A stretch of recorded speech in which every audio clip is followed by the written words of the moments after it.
So, this morning, somebody posted about free wood. It's just pretty much log lengths. Free firewood. Yeah, firewood. And this is our second trip. We're going to get more. It's super frosty, but we'll show you how much wood we end up with. So, we got a bunch of wood this morning. This is just the dry stuff. Yeah, so this is all cherry that had been down for, I don't know how long, but it's dry. Well, it's wet now because it rained, but put it near the stove, it'll dry up fine. And then all of this stuff is 2 truckloads worth of maple and birch. We have to cut it up still, it's pretty long. Yeah, stuff like this we can split. Even stuff like this we can split. But this is all green. And then all this small diameter stuff you see was part of that too. The birch that is in this pile was also free, but a couple months ago. Yeah, all of this stuff. There's also stuff that we didn't cut. Yeah, like Shakoi was saying a couple months ago, there's a guy who has a camp down the road, and he dropped, I think, 4 or 5 yellow birch trees. And I think we have maybe 2 trunks worth split up, so that was awesome. Because it's great because we don't have much hardwood left on our property. We do have some hardwood like kind of back there, but we've got enough, but we just don't want to, the land had already been logged and cut. We just don't want to go in there and log some more. We just want to give the land time to heal. And we don't want to use up our firewood in the first 2 years. We've been planting out trees for firewood, like mulberries and locusts, because they grow fast and we can harvest them. But yeah, we don't want to harvest all our wood in the first 2 years or so. Yeah, definitely not. We've been also burning a lot of cedar. You can see there's piles of cedar still. There probably will be piles of cedar for the next year or 2. But we're splitting shakes with it. We're burning some of it. We're going to try to take some of it down to the mill maybe this week before winter really sets in, and try to mill some clapboards. So maybe we'll use that for some siding. So yeah, we've just been finding ways to use the cedar, and we're pretty stoked that we have good hardwood for the next year. And the tree is getting put to use and not getting wasted. I don't see how people can give away trees, but I'm glad they do, because it helps us out. I don't think he burned wood. I think he had propane heat or something like that. A lot of people in Vermont burn wood, but a lot of people don't. There's 2 kinds of people, the kind that burn wood and the kind that don't. Exactly. So we're going to move some of this cherry to our dry wood pile and probably burn some of it tonight.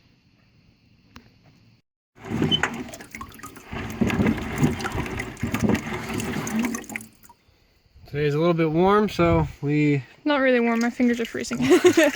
Well, like 40 maybe, I don't know, high 30s, I don't know. Probably 30. It's not 30, but...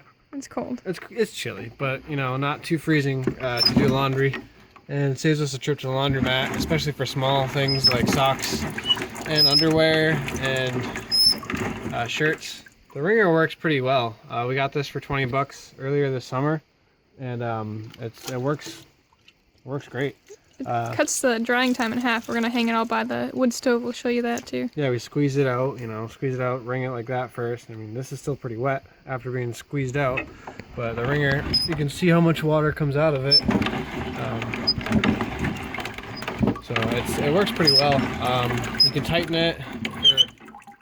It's a little hard to bring jeans through it and stuff like that, thicker things. We've started to figure it out though. You can do a couple pant legs and. Yeah, I mean, even if you want to, because the buttons and stuff don't go through here, so you can just put like the legs in, ring it in, and then ring it back out, and then it works pretty well that way. So we're gonna get this load done and bring it inside, hang it up by the stove, and then we're gonna go get warm because our fingers are cold. So this is the laundry drying right by the stove. It also adds moisture into the air for us. We're making breakfast. Goats and chickens are fed, so now we're going to feed ourselves. So yeah, and that is 1 load of laundry right there. It didn't take us very long. Also, somebody asked, how do we decorate? So we don't have walls, but we do put rocks and feathers everywhere. This is a candle lantern. So that is our decoration. Some of them. So here's our little firewood depot. This is basically all stuff. This goes back about 8 feet. This is all stuff that we split up earlier this spring. Well, most of it. All of this has been replenished. This, like right here, has been replenished by Cherry. You can tell like the duller colored stuff is all stuff that we had split up this spring. Goes back about 8 feet and then probably 8 feet that way. This is all stuff that we had split up very recently, and it's the bulk of it is cedar.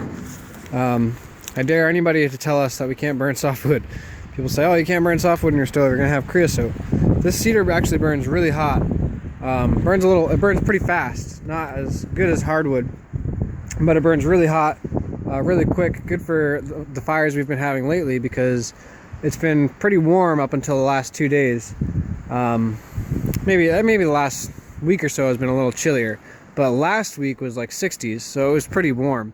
And then this is all stuff that kind of we have miscellaneous. A lot of it, some of it was given to us from a friend. There's a lot of ash in there, some maple, some birch, and stuff like that. So that's all the firewood we have for this year. I'm gonna pause right here. I'm gonna bring in some of that cherry first, from that we got for free just now. Some of this stuff. This burns great, leaves hot coals, so we can put a big piece on like this for overnight. So I'm gonna bring some of that in real quick, and then I'll show you where we've got our firewood curing for next year. So don't mind the tarps and the sleds and stuff. It's life on a farm homestead. But this is all firewood that we've got curing for next year. This is all stuff that we had split up. Some of that birch. It's mostly birch and beech right now. Yellow birch and beech. The yellow birch is part of those trunks that came from a neighbor who has a camp down the road. So it's amazing how many people just cut down firewood and leave it. This beech, all these pieces right here, there's a bunch of it that was up at the top of our road. A tree fell down sort of across the road, so we decided to cut it up and take it, because it's just on a public road. So I'm gonna bring in some of that beech, some of the cherry, excuse me, and I'll show you how well it burns. So this stove has been kicking butt. This thing gets us too hot sometimes, especially where in the last week or so, like I said, where it's been too warm. We gotta crack a window in the loft usually, because it just gets way too hot. So I think we'll get the hang of it soon. It's wicked cool. I wish I had filmed starting a fire, but when we start one, we open these all the way, because you want the fire to get the most air, but it sounds like a train taking off. It's like, I'll try to get some footage of it for another video. But some of this is that cedar I was talking about earlier, and then here's a cherry piece going on, and another piece of cherry going on. That stuff, like I said, burns great, leaves nice hot coals for when we want to get a good bed of embers for an overnight fire to put a big overnighter piece on. The video just cut out, but I was saying when we are splitting wood, we deliberately split some small pieces like I just had put in, and then we also leave pieces that are huge, like quarter pieces. So since I just loaded it, I'm going to open these. If you don't know about burning wood, you want the stove to get as much air as you can get whenever you load the stove and put new wood on. Yeah, we love burning wood so much. I mean, look at what we can do with it. We were drying some laundry in the last shot. Now it's keeping my hot chocolate warm. We're cooking soup. We are heating up water for chaga. Well, we're brewing chaga, and we're heating our house all in one.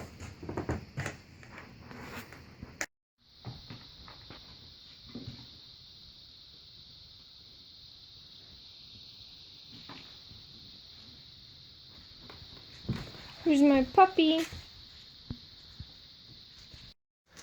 So here's a new update too. We are getting a small solar system together.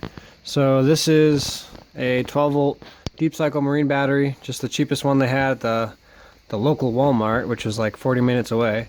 Which we haven't gone to in what, 2 years?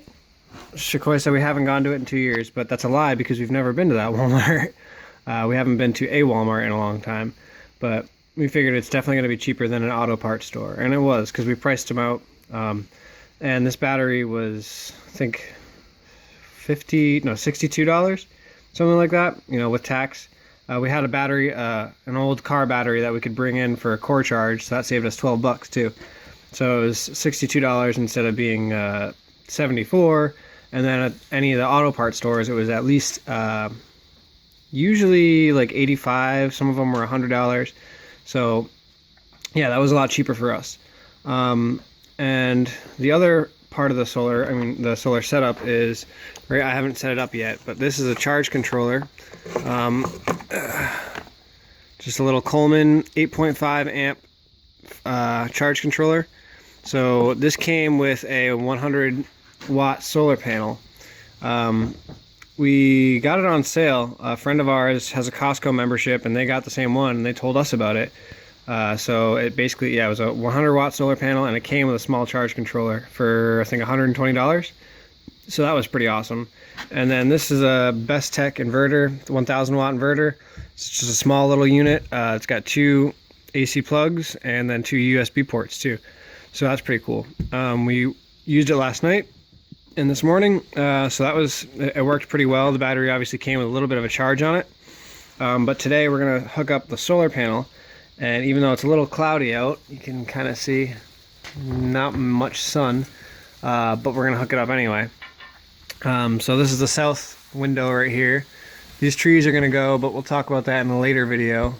So yeah, this is the south, so it's gonna go right here, kind of on the corner. We'll probably build a mount for it eventually, but for right now, we're just gonna drill a small hole through the sheathing, and the wires are gonna go out right there, and then we get a lot of sun here and a lot of sun that way. As the sun is setting, it sets right over here. So hopefully we'll be able to put the solar panel outside right here and then move it, as the day gets later. It's just a small solar panel, but we will show you that next. And I'll kind of discuss the little information that I know about solar. Basically the setup and, the order of parts. So overall though, I forgot to mention, this was $148 on Amazon. As much as we hate purchasing things from Amazon and Walmart, it's just easiest for us and most cost effective for us. If I had lots of money, I would do all this local and I'd, do like a Green Mountain Solar kind of thing, but I don't have a lot of money. We're not rolling in dough. So we had to do the cheapest way, most affordable way that we can. But overall, I think this whole system is around $300, $350, and that's, we paid $200 for our generator, and who knows how much money we've used in gas this whole year. The generator was definitely ideal, and it was definitely, we needed that for the build because we wouldn't be able to run power tools off this little thing. But we would be able to charge batteries for our cordless tools off of this, but we definitely needed a generator for more power. So stick around and we'll talk about the solar setup as we're setting it up. Oops. I'm gonna need that. Oops. Alright, so we got our little hole sort of where we want it. This is that small little Coleman 100 watt solar panel. We got this, like I said, for like $120. So it was pretty good. We have some other bigger solar panels, but that charge controller that we have doesn't do more than 125 watts. We have 2 325 watt panels, and we have a pretty big, I think it's 2,500 watt inverter. It's like a whole house inverter, but that's going to have to wait until we get a larger charge controller. And those are a bit expensive. I think the one that we need for our size is about $500. So this will get us through in the meantime until we get our house totally wired and set up for solar. So basically what I've got to do is hook these up to the charge controller, which is that little tiny unit I showed you before. So the basics of a solar system are you have your solar panel or photovoltaic module, and that collects energy from the sun, as most people know. And then what you want after that is a charge controller. So the charge controller prevents your battery from being overcharged. It controls the amount of charge going from the solar panel to the battery. Once the battery is topped off at 14.2 volts, for this particular charge controller, it cuts off the charge. And then once your battery drains below 13 volts, it kicks on the charge for the battery again, I mean from the solar panel again. And then the inverter, which is that little black box with the plugs in it that I showed you earlier, that converts the electricity from DC, direct current, which is what this produces, into AC, alternating current, which is what we can use, which is what comes out of like a normal plug. So we're gonna put these through the wall. We're gonna get some wire nuts. We're gonna hook up a charge controller, and we'll cut back to you when we're back inside. Also wanted to say, you can run DC things. Right, yeah. So, for example, the camper that we had a DC fridge in it. It was a DC propane-powered fridge. So you can run it off of AC, you can run it off of DC, which is 12 volts. You can run that straight from a 12-volt battery, or you can run off of propane. So, ideally what we want to do when we're looking for appliances in the future, like a fridge or a chest freezer or whatever, you want to try to find DC appliances, because that cuts down, when the inverter converts electricity, that actually takes energy, So if you can run it straight off of the battery, you're using less energy than you would be if you were running it AC through an inverter. Good idea. Yeah, I didn't think of that. So, it's good to have two brains.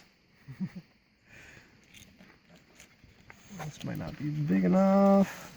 So it doesn't look like this is big enough, so we're just going to drill a small second hole right next to it.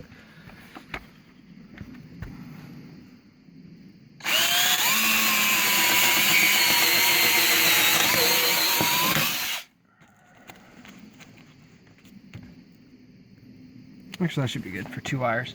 Yeah. So we will remember that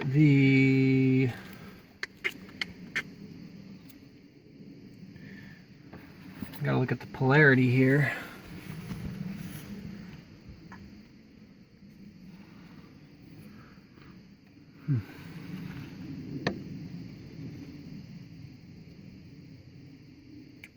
Who's a good boy? Now I'm not remembering which one of these is positive and which one of these is negative. So we will look at the instructions and then we'll figure out which is which. But for now, I'm just going to say the left one is going in the bottom hole. Just remember that the one with the white thingy. And the right one with the white thingy is going in the top hole. Okay, so the white thingy is the right hand side. Okay. Alright.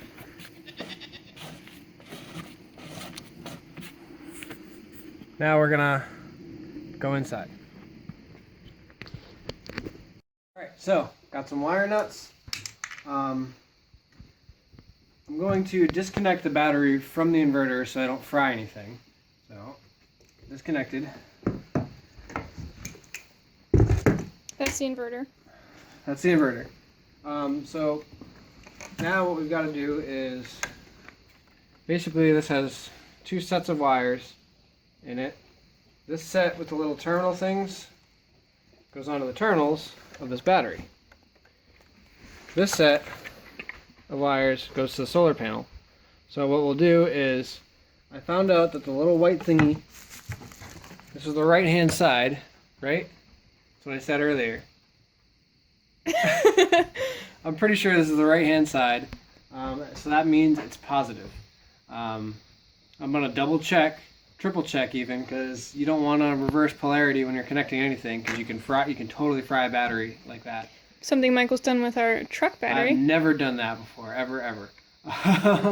I'm not speaking from experience. So I'm going to pull these apart a little bit more. There's a little bit more play room. And then we're going to pretend that I'm not checking that out there. And I'm going to go check it out there. And then we're going to come back and connect these. More house decorations. Some things. Oil lamps. Candles. Plants.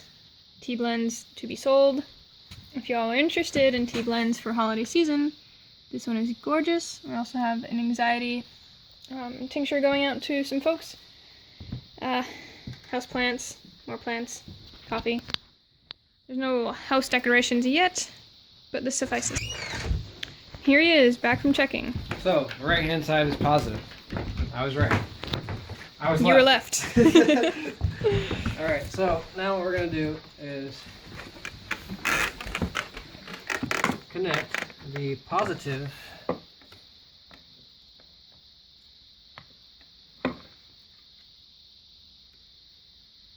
which is red. Yeah, I knew that. I knew that. The way I always remember is positive is heart, like red, blood. Black is dead, negative.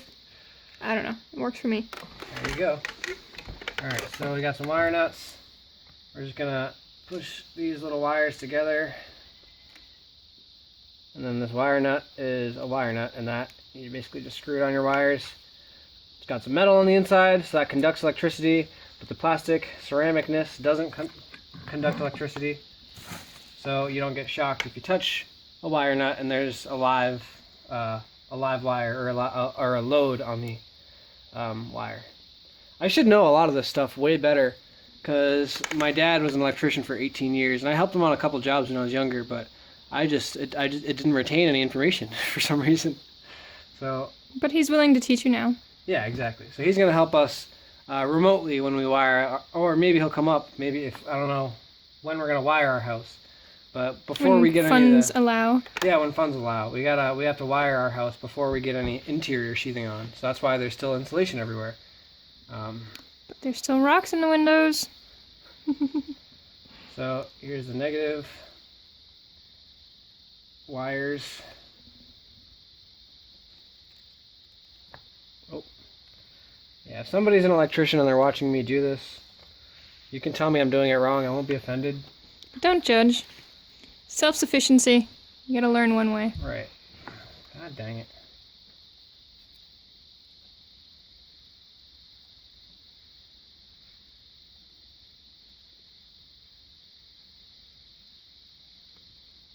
Alright, so. Wow. These are connected. So I think what I'm going to do. There's lights. I don't know if you can see it. This says charging, this says charged. Obviously it's not connected to a battery. So maybe something's wrong. So what I'm going to do is I'm going to first connect this to the battery. Maybe not. What I'm going to do is I'm going to turn the solar panel around so it's not having any electricity, so it's not collecting anything before I connect these to the battery. Or you can look at the instructions. Instructions are for losers. And I'll probably look at the instructions. I do recall saying, seeing something that says always connect the charge controller first, or disconnect it last, or something like that. So we're gonna pause right here. I'm gonna refresh my memory, and we'll be back in a second. All right. So I reviewed the instructions, and it did say always connect the battery first. So I connected the battery. I disconnected the solar panel, then I connected the battery, and then connected the solar panel again. So now only the charging light is lit. So that's good because we used our inverter last night, and the inverter kind of gives you how much charge your battery has, not in percentage, but in terms of volts. And it started out around 13.5 volts, and we drained it to 12 volts. So now we know that the battery was low, so it's charging. Even though there's no sun, we're still getting UV rays, so that's pretty cool. So the next step is we're going to connect our inverter back to the battery. So the inverter came with these handy dandy alligator clips. So what we're going to do is connect them to the right polarity, the correct polarity. So red is positive, and I don't remember, for batteries it's I can't remember. It says always connect something first. I don't remember which one it is.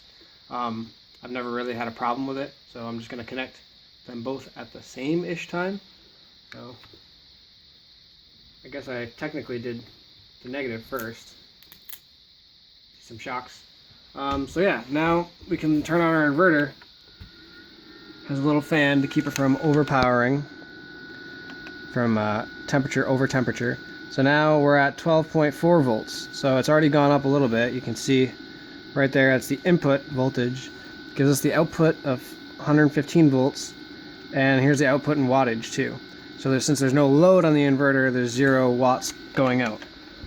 There's also little letters up here. It says over voltage protection, under voltage protection, overload, short circuit, and over temperature protection. So that's pretty cool. Another thing I wanted to mention was all this stuff's really ugly, all these wires and stuff. So eventually, within the next week or so, we're probably going to build a small box to put the battery in.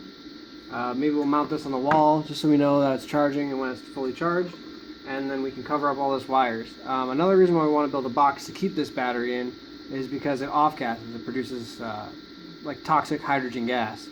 So we're probably going to want to eventually put this box right here or something like that and have a little hole that vents outside. You may be wondering, why don't you keep this outside? And this is because this is a lead acid battery. It's not a lithium ion battery. Lead acid batteries, they are not as strong as lithium ion batteries. So lead acid batteries are sensitive to temperature. You can't let the battery freeze. There's water in this. You can't let it freeze. You can't drain it too much and charge it back up too much. So it reduces the lifetime. Lithium ion batteries are way more expensive, but they're also way better. Yeah, you can freeze them, you can discharge them all the way, and it doesn't affect the light. So that's basically the solar setup. That's basically it for right now. This will get us through the winter and probably through next winter, as long as we can, until we can afford to get our bigger setup going. So I hope you enjoyed, and thanks for watching. All this is so we can make videos and send them off. Yeah, exactly.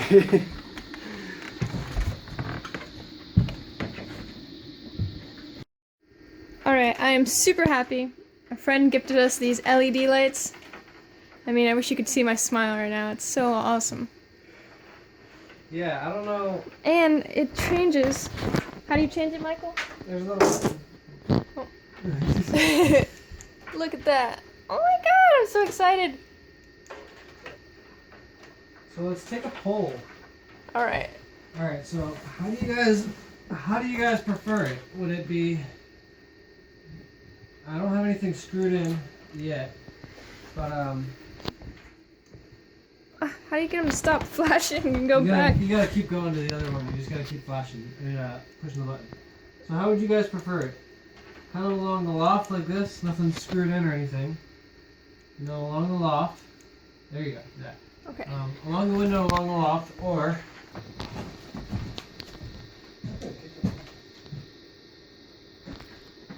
Kitchen does get brighter. way brighter. Alright.